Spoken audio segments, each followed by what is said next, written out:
see what sky culture is. What I'm going to do is try to give you a tutorial today that will allow you to basically understand clearly how to develop artwork that you can put into your own Stellarium program. And this, of course, is part of your project as well. So, this is Stellarium as you've seen it, and that's looking at the Southern Cross right there. And most of this, what you'll see, will be I've tried to base it up in the country where my work is going on, but this is Stellarium with the Western Skyculture selected. And as you can see, it's pretty messy. That was the first one that was done for Stellarium, and there's a lot of people involved in it. It's got everything from ancient Greek to more modern representations of the depiction of constellations. And it's interesting. If you look at the whole sky, it just looks a mess. But they're all there, and of course you can take some out and put some in. Aboriginal people tend to think of things in the sky as being objects related to animals or other cultural things. So they don't necessarily go along with the idea of constellations being made up of join the dots, as in Western astronomy, but they look at objects in the sky and say that that's connected to a particular cultural object to them. Now, what we're going to use as an example is the Kamilaroi emu, which is the warguy, and that's the emu in the sky. The emu on the ground is actually called the Dinawong. It's called Dinawong. So there's a distinction in their language between the emu running on the ground and the emu in the sky. So Gawarga is the emu in the sky. And what we want to do is we want to put Gawarga up in Stellarium so we can see what it looks like. And this is just a quick shot of Gawarga in Stellarium over about a 12-hour period, I think.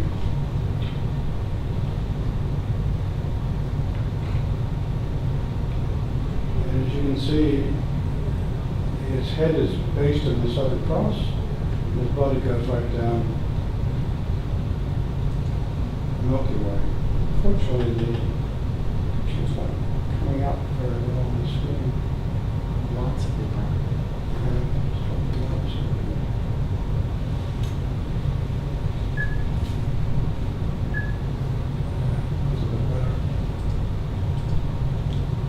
So, that is one object in the sky. If I put all the objects up there, it'd be almost like the Western one, and a lot of them are squeezed in around the Southern Cross, so they even overlap. But this is very handy to be able to teach people about the objects and how they appear to the communities that have named and described these objects in the sky.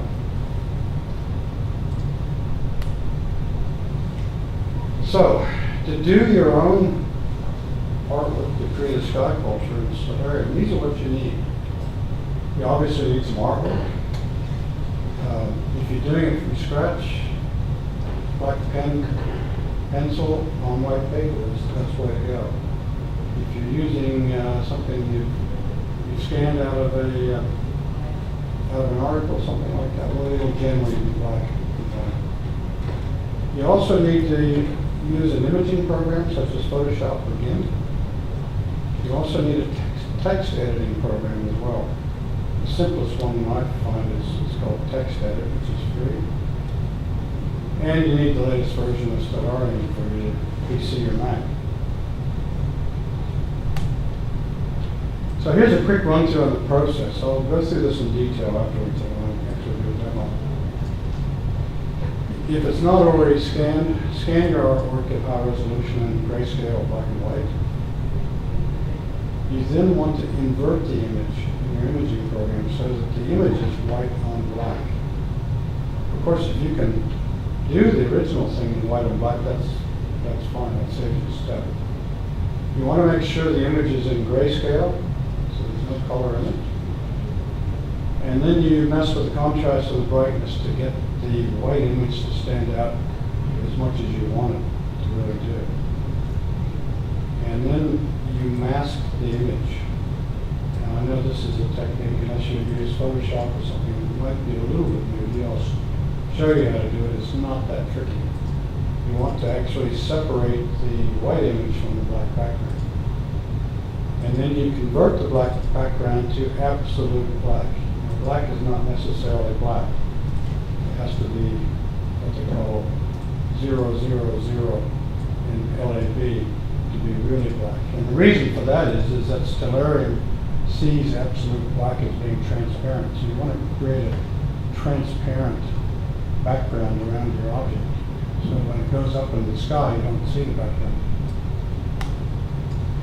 So then you resize your image to what Stellarium likes, which is 512 by 512 pixels.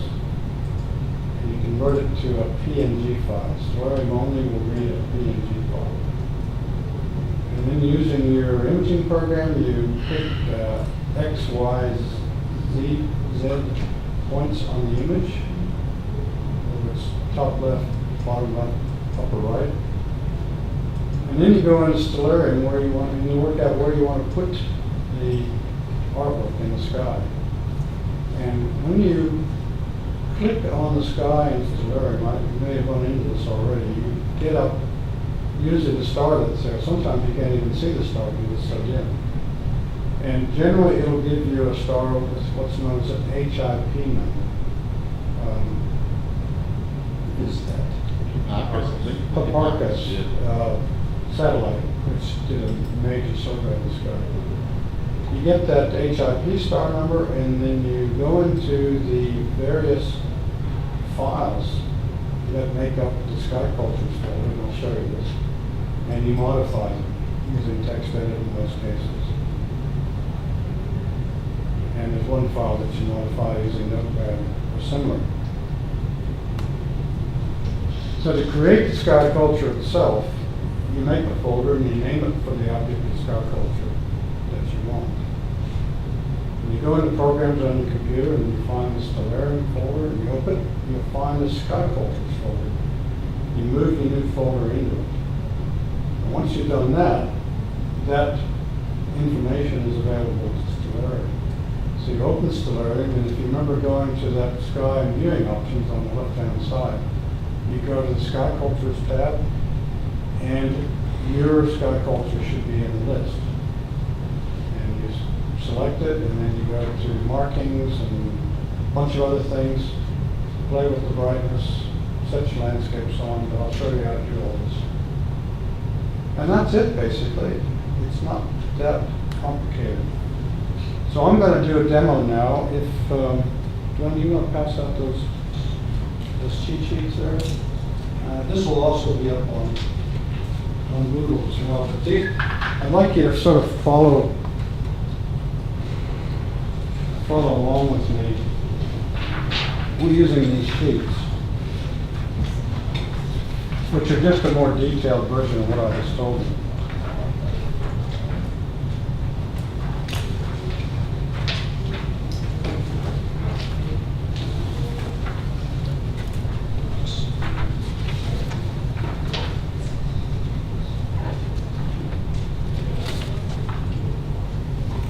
So what I'm doing is opening up the text edit, so I've got it available. And then I'm going to open up Photoshop, which is my editing program.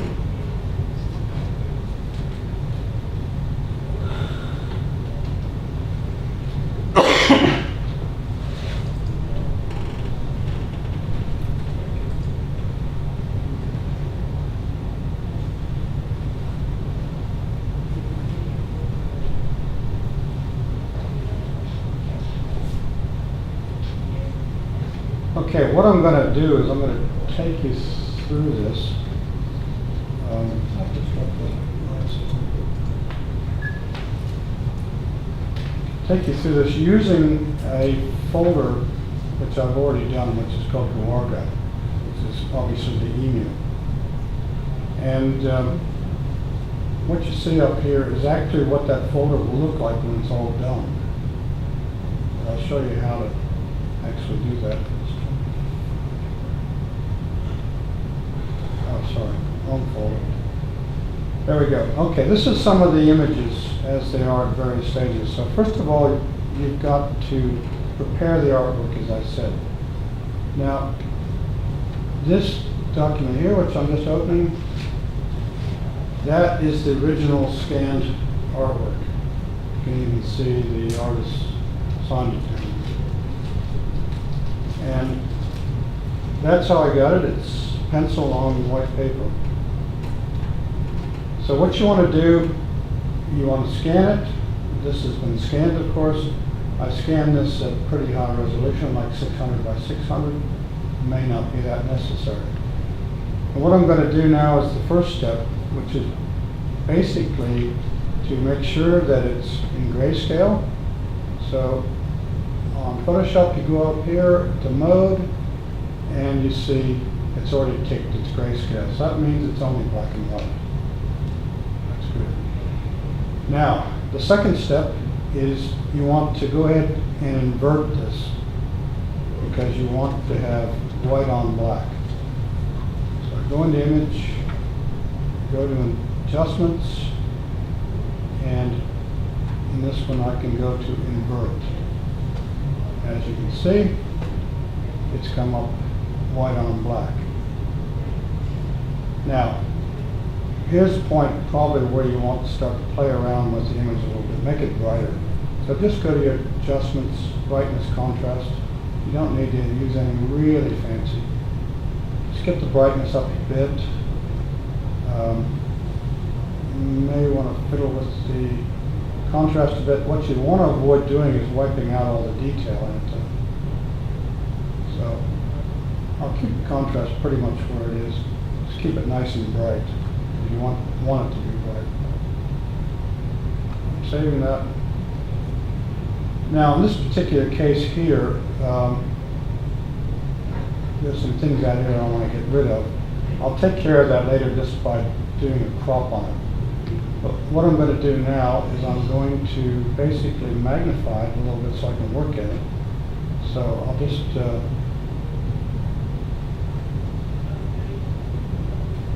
increase the size of it.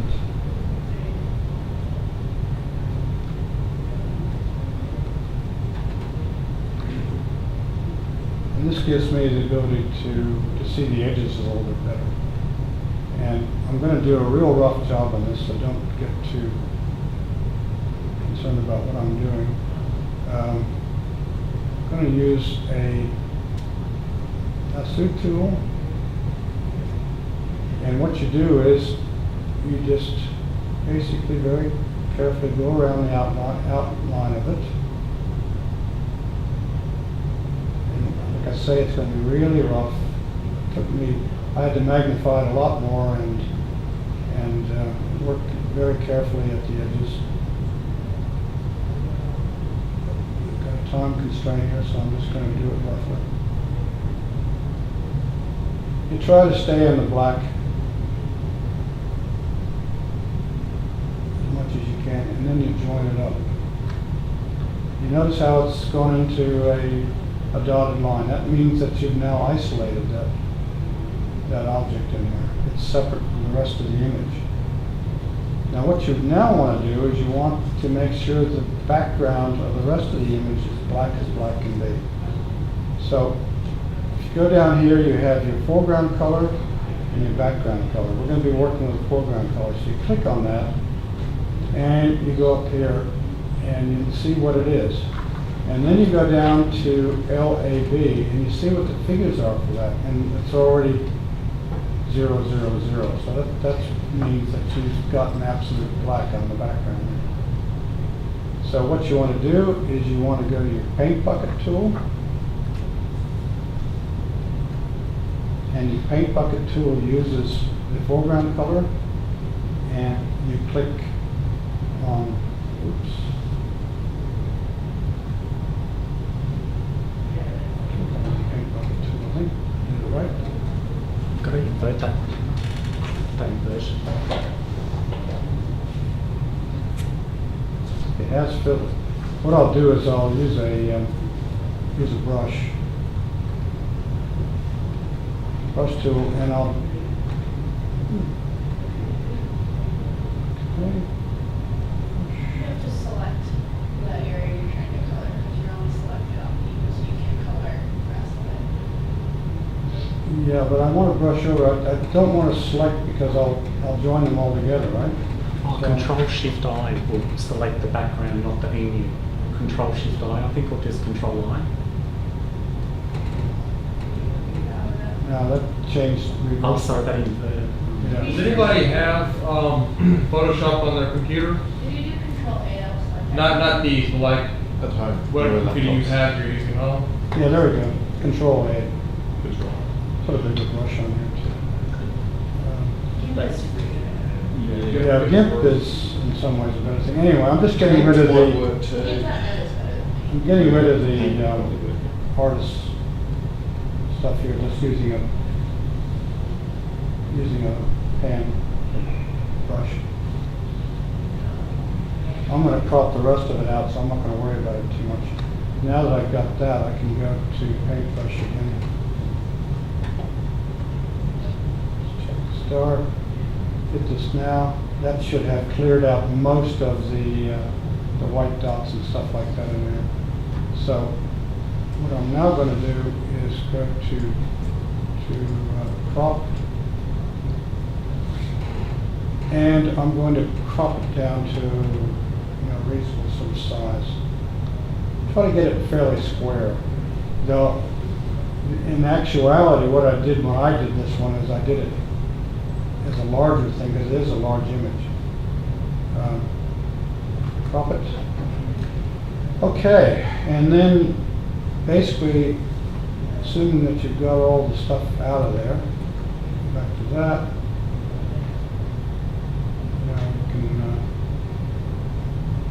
You can always deselect if you're concerned about what's going on.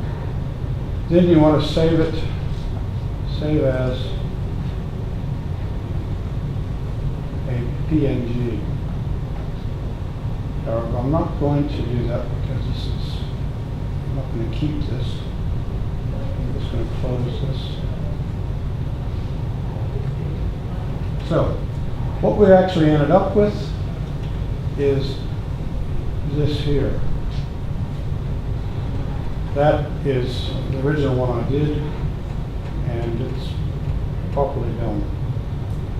So you now have that image. See where I am here. Yep, and what you want to do is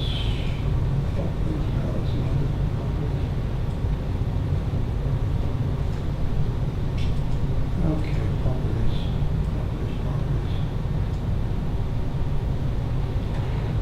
It's been too long since I've done this. I'm trying to remember where to get the XY cursor movement.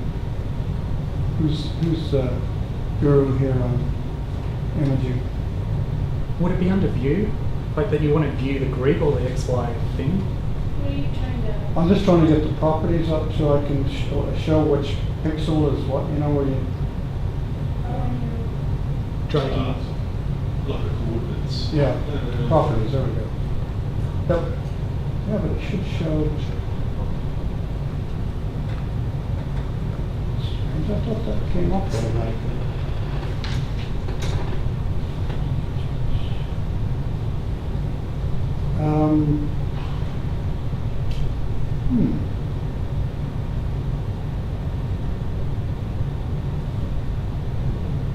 This says show rulers. Do you want to show the rulers? Now I want to show the actual pixel position on the image. The XY, the XY. Go to view. Actual pixels. Oh, there we go. Yep.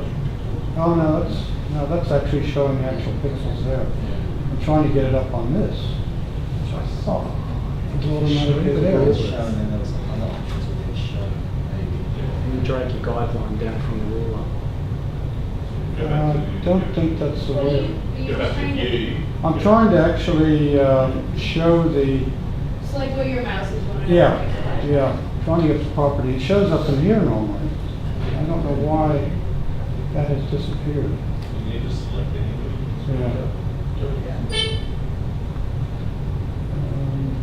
Show coordinates. View. Properties. Look, In view, go to view again. It was Show. show. Keep going down further. Show. Has a grid. no, it wasn't grid. No, it's not grid. It actually comes up as a properties tab up here. Extras options. No idea. Nope. Look, I'm sorry about that. There is a way to do it. I just have forgotten. What you will get up here is a little properties window, and then when the image is back to the proper size, it is proper size. It seems like I zoomed it. Unzoom it.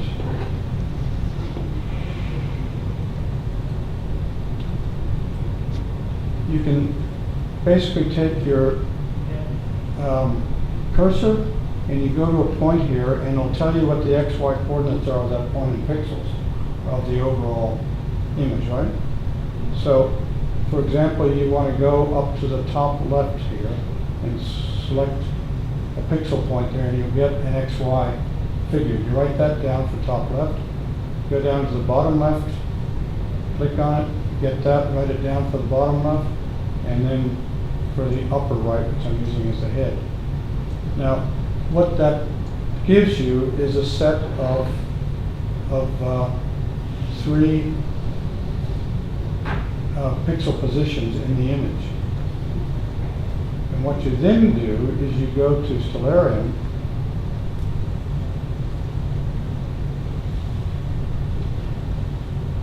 okay, like that, location time.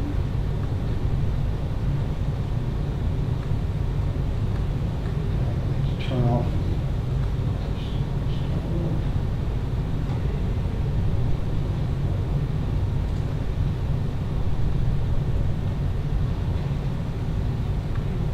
What you want to do is then go to the area where you want your object to appear. Speed it up to get it to go further.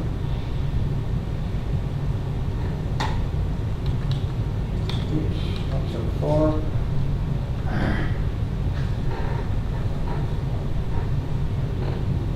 Okay. I want it to basically appear from the Southern Cross here through the body of the Milky Way through, basically this is Scorpio.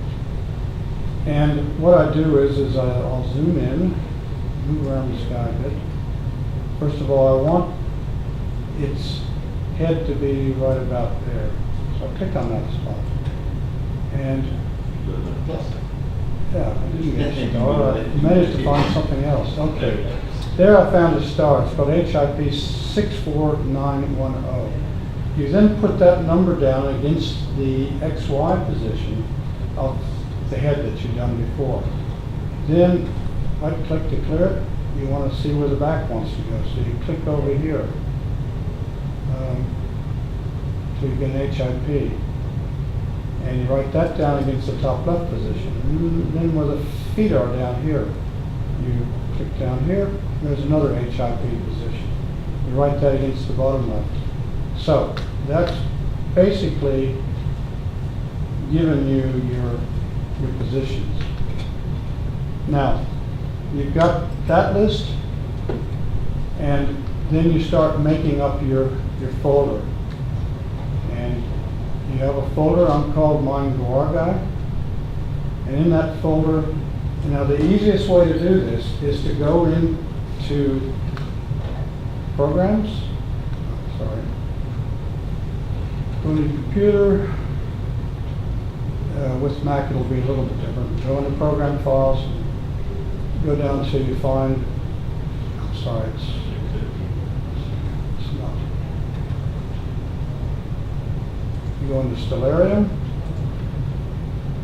and there's the folder Skycultures, right?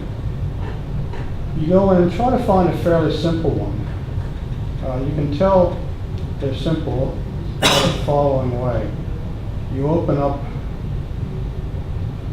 constellations art, and you just see how many things there are in there. That one's not too bad. You could clear a lot of that one out. What you do, you then go back to the Indian folder,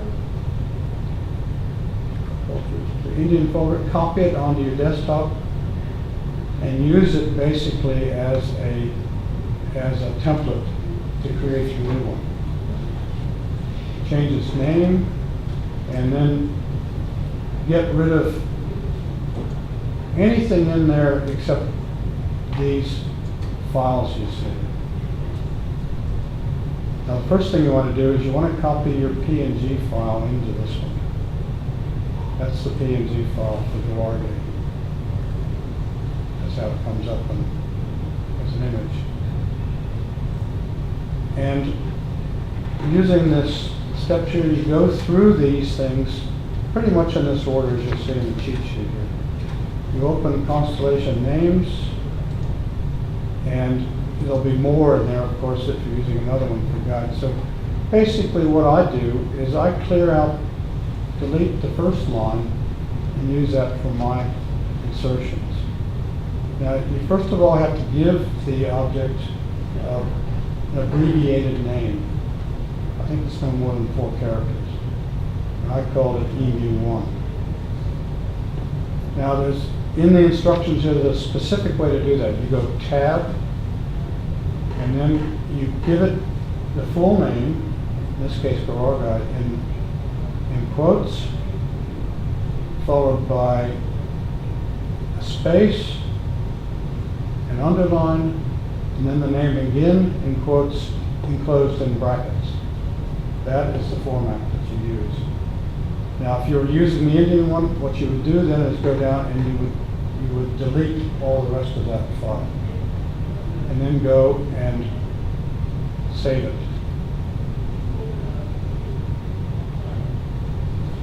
Don't worry, it's in this cheat sheet step by step. So no, you don't want it to do it. So you just go down here, and then you go to constellation boundaries. Oh.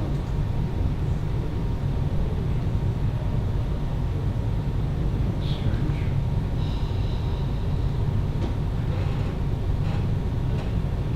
I don't know why that's actually. If you click on it again, you can choose a program too. Yeah. That may require a different program to open. The thing is don't worry about that file. Go into it, wipe it, because what it does is it gives the western boundaries of constellations. You don't want that to show up in yours. And we don't use that, at least I don't use it in my original. So don't delete the file, just delete the content. Yeah. It needs the file to You work. can probably open it in Notepad. Yeah, I think it is Notepad. I just don't know why it's not coming up on this. Then you come to constellations art. Now this is where you put the location of your object into the Skyculture. And basically the format's very similar. You put the abbreviated name first, and by the way, there'll be all the Indian stuff in here, so wipe the first line and use that to type in. Put the abbreviated name in, then a space, then the name of the PNG file, which is the actual image.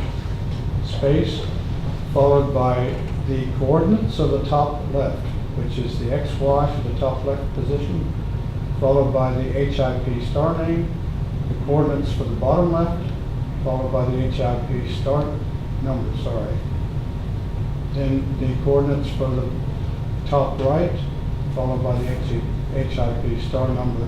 All these separated by spaces.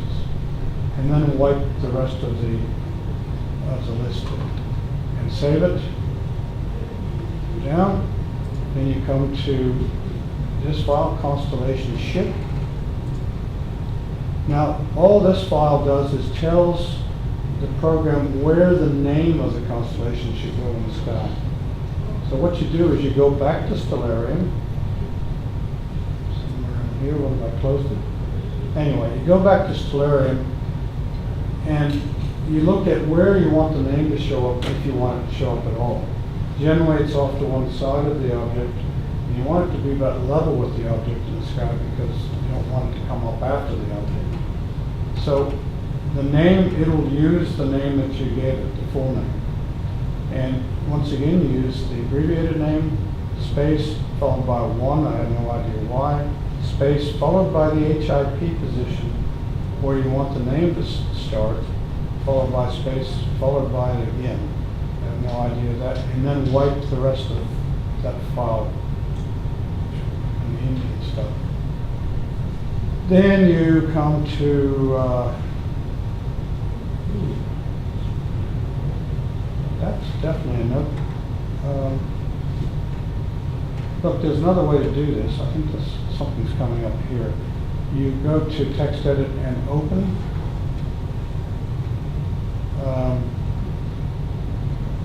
Yes, it will open. That's why I was having trouble with the other one.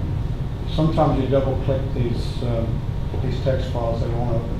But the way to do it, I'll just show you again, is you, instead of trying to double click on it, actually if you go back to that one, you go to text edit itself, go to file, open, constellation boundaries, it actually opens. And there's none in there because I didn't want any of these. So if you go to text edit again, I'll open description EN, which stands for English, open it. Now here is where you can, if you wish, I'm not sure Dwayne whether you want all that detail or not, you can put in what comes up in the Stellarium program on the Skycultures tab about the Skyculture object that's associated with it. So you can basically talk about the cultural group that this was taken from. That's my first paragraph here. You can talk about the background of how this information came about, in my case, to do with my infill. And then you tell the story of the cultural object itself. Now, I didn't put the instructions on how to do this. It is very specific to this format. Use these arrow brackets, you know, with H2 in it and so on, exactly as it says. Just use that format and then you put your text in there where you want it. And everything is very formatted. You just use that format to get these different paragraphs in. You can do it with just one paragraph, in which case you wouldn't have anything beyond that. That's what I'll show you in a minute what that actually looks like when it comes up in the program. Then you have the PNG file that you produced, and then you have the info file. That is open with Notepad. And the info file only has that info name, which is Guargai, Camilroy Uole, which is the language group, the author, and in this here we put down artwork copyright, so and so. I'm not even sure, I don't think you need to have everything in there. I'm not sure, I think the name actually is what comes up in Stellarium, so you do need to have that in there. Okay. And forget about seasonal rules if it comes up, that's something special. So, let's go back to Stellarium now.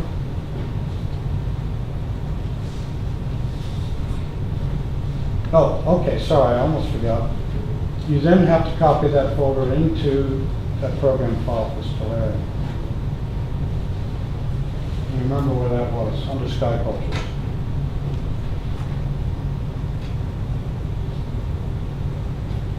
Okay, and then if you come into Sky, and then you go to Starlord, and here's Guargai. Another one. You see those things that I typed in there have shown up over here under those headings. So you can put that in there. Landscape, I wouldn't worry too much about it. You can fiddle around with that. I use the Shinka. Markings, you have to click Show Art, and you want the art brightness up around 1. Then you go in the sky. You want to make sure only these following things are ticked.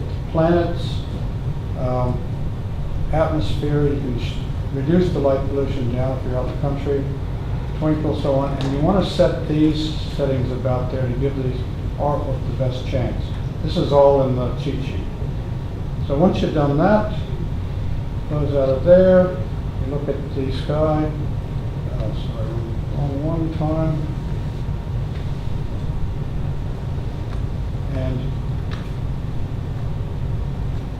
there's Luarga coming up.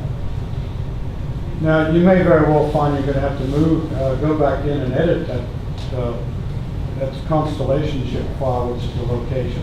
It may be distorted, it may be in the wrong place. You just have to play around with it till you get it right. So, that's a quick run through on how to do the art. This should tell you most everything. If you have problems, you can contact me through Trevor or Blaine.